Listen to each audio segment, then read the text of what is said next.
the customer of a clinical lab is the provider, right? The healthcare provider who orders the test.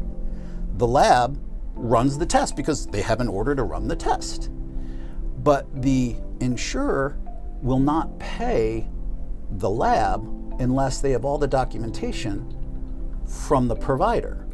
So you're set up in a situation where the lab is stuck in the center and they have to chase down providers who are overwhelmed, who are busy, and who don't necessarily have any financial motivation whatsoever in order to spend extra time documenting so the lab can get paid. Solarian is the only company that creates the medical necessity documentation that's missing and does it in a compliant way. We're the only ones. Why don't clinical toxicology labs get paid for the tests that they perform? Why is reimbursement so difficult? Does anybody know how broken this system is? This is part one of a 6-part series about labs, money, and the problems vexing the industry. I'm Cecily Korst, and I'm here with 2 subject matter experts, Mike Liu and Dr. Michael Sprintz. Hello. Hi, guys. Good morning.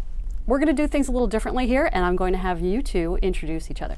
Great. Mike Liu is my business partner and co-founder, and Mike's background is he's an MBA in healthcare management. He specializes in both operations, compliance, and revenue cycle management. Mike was formerly a McKinsey consultant for years in their healthcare division. He's set up from small practices all the way up to large organizations, and I believe you did set up 51 different sleep labs. So Mike knows how to build businesses from start to finish. Cool. Mike, you want to talk about Dr. Sprintz? Absolutely. So Dr. Michael Sprintz is a triple boarded physician, boarded in anesthesia, pain management, and addiction.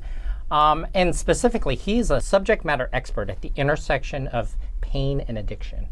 Having sat on the American Society of Addiction Medicine drug testing panel, he understands the problem of drug testing in a clinical setting, having been a clinician himself and having run labs in his own clinical practice with partners. He understands the problems that clinicians have. So I love how he can speak both as a subject matter expert, as a physician, but also as a business owner. Okay. So how did you guys meet? Actually, Cecily, it's a funny story. So the way that Mike and I first met is my first company that I had developed that helped physicians better identify substance use disorders in their patients. Mike was running a large hospital healthcare group at the time, and I was presenting to this healthcare group. And Mike's job was to help install and really take everything live. And as we were talking, it was one of those times where I looked at Mike and we had just connected. What I loved is he immediately got it.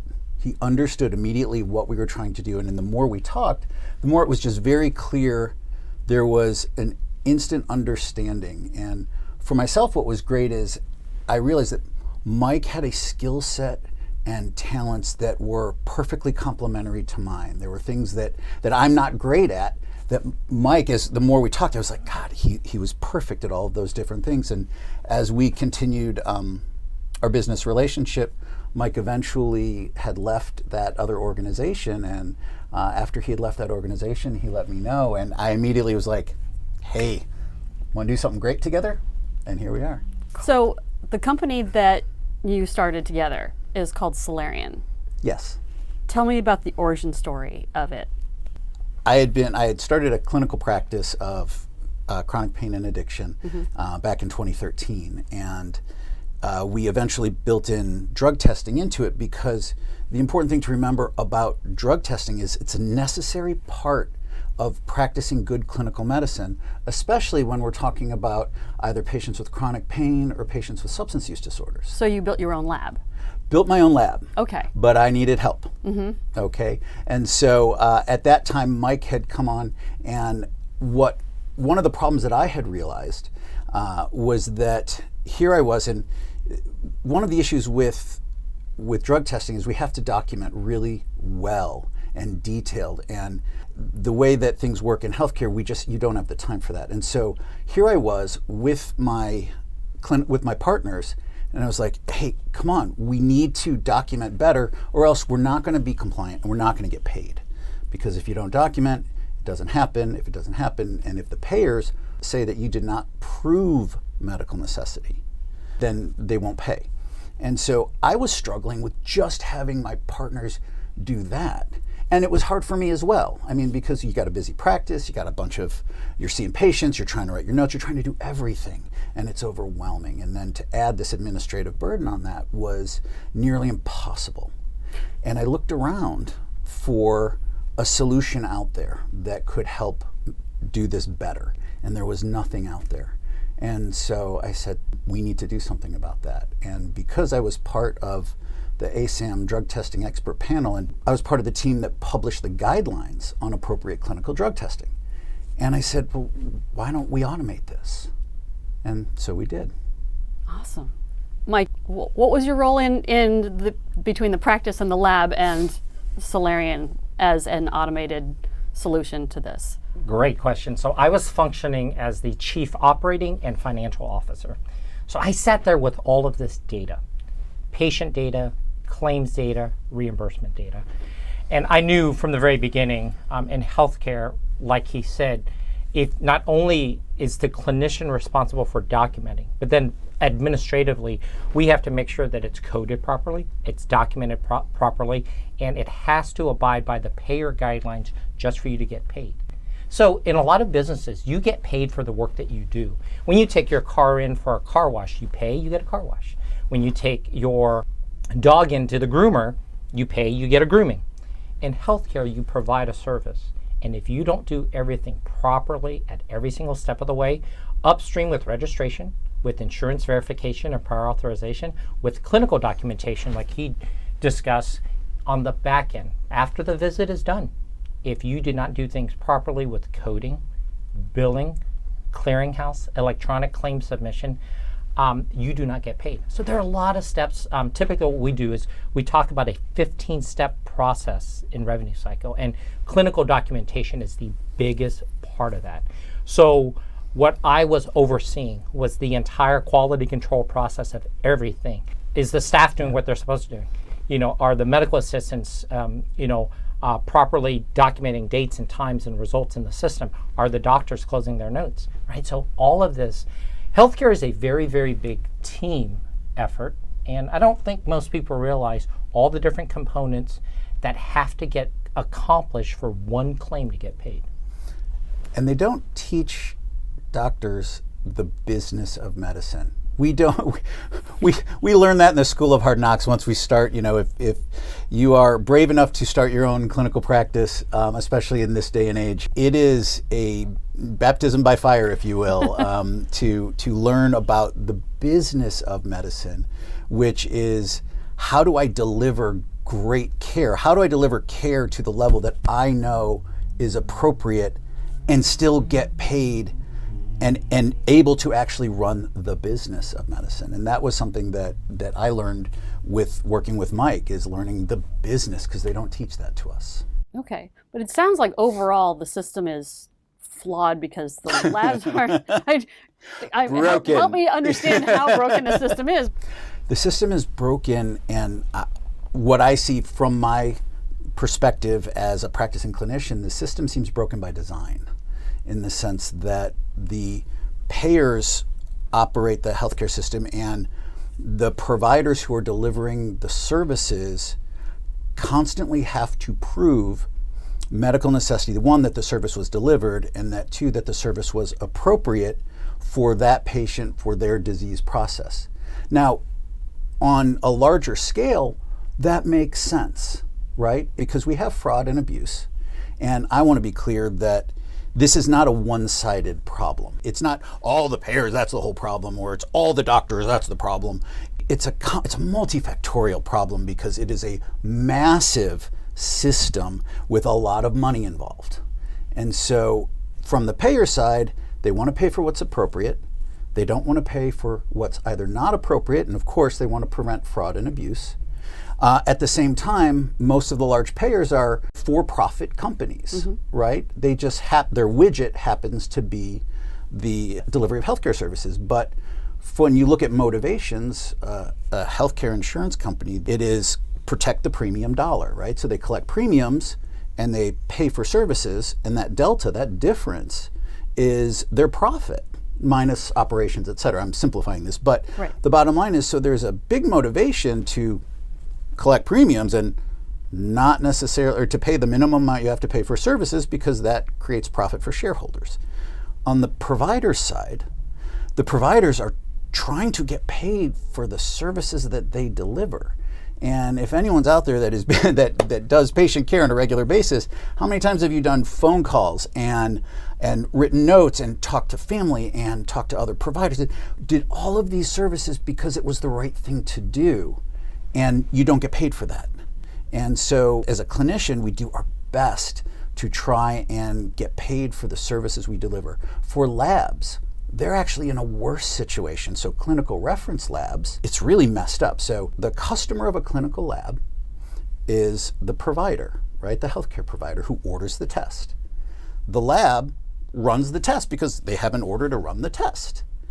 But the insurer will not pay the lab unless they have all the documentation from the provider.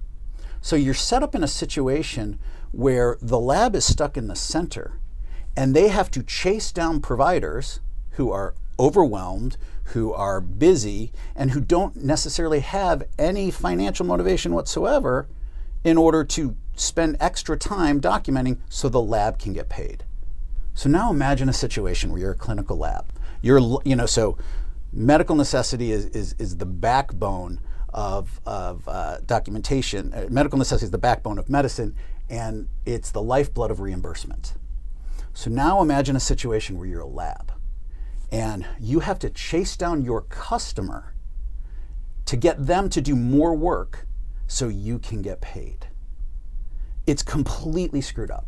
And so imagine that the lab goes to their customer, hey, Dr. Jones, for that 30 patients that you ordered lab tests on Monday for us, for every analyte that you ordered, I need a unique patient-specific statement of medical necessity.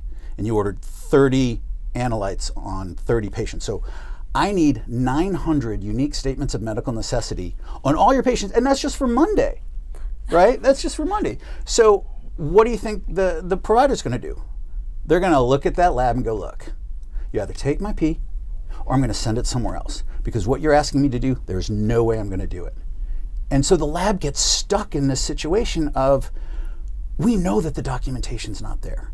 So if they get a claim that's denied, lack of medical necessity, they're going to spend money and time chasing down their current customers to try to get them to do work that they will never do in order so that they can get paid.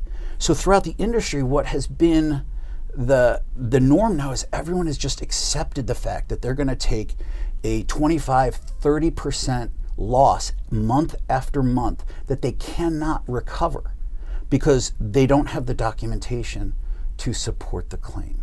And that's not fair. So, it sounds like frustration led you to this solution. I was incredibly frustrated. It wasn't appropriate. It wasn't fair. Here we were busting our asses to try and do great work and to provide care for our patients.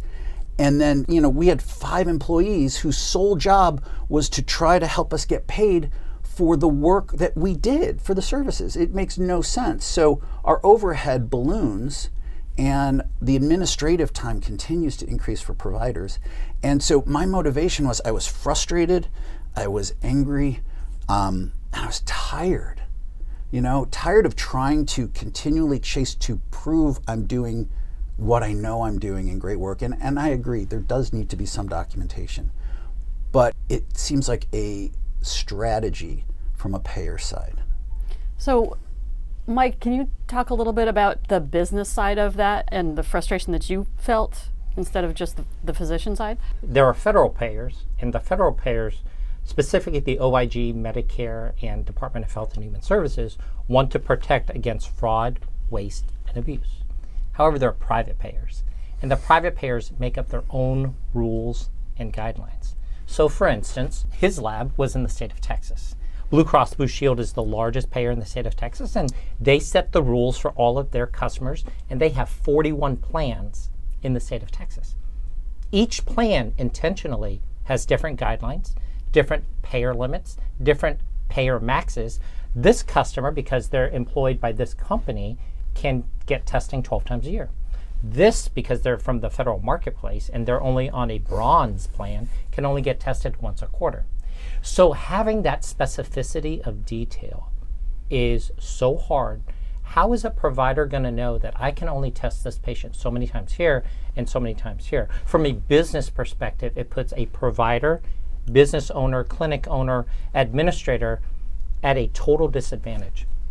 What we see is that the complicated, because there's so much regulation, there's so much oversight, there's so much compliance from a clinical, local, federal, state, and payer level, we have to jump through so many hoops to get paid. And once again, the provider is simply trying to deliver good care because they are required by law if a patient's on certain types of medicine. So clinically, right, if I'm an administrator and I see this patient has this diagnosis, that doctor is going to need to test them for X, Y, and Z.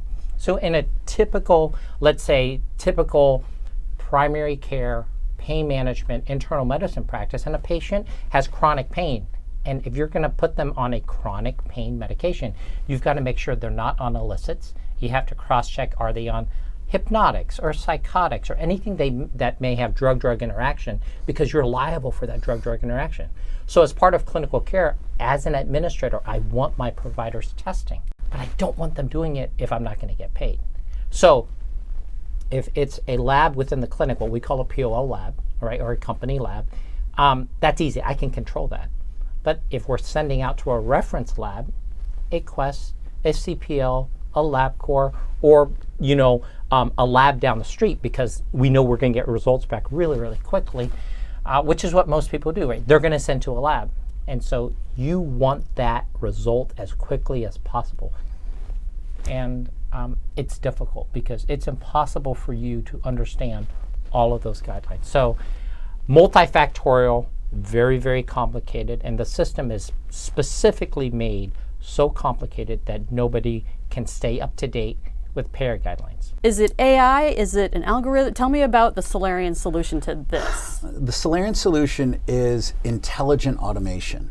So the big difference is when we originally built the Solarian algorithm, I actually built it myself as a practicing clinician, going through each and every possibility of how a patient presents and the reasons that would justify a medically necessary reason for a urine drug test. So part of what we did is we looked at the American Society of Addiction Medicine's guidelines on appropriate clinical drug testing, and we looked at CMS, at Medicare's guidelines for what they also consider appropriate and medically necessary, and we built our original algorithm. We've become so much more advanced since then, but our original algorithm was built by a subject matter expert in the space who lived this day in and day out and went through all the clinical scenarios in order to do it, because I'm a big believer that if something is medically necessary and appropriate, we should get paid for it.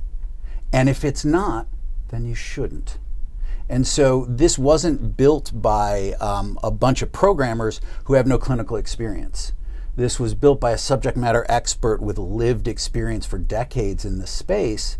And then we work with our CTO and developer, Ian Williamson, who took what I had created and turned that into code and into the algorithm and the program that we have now. And he's done an amazing job and really helped grow that original algorithm to become much more robust and flexible and agile.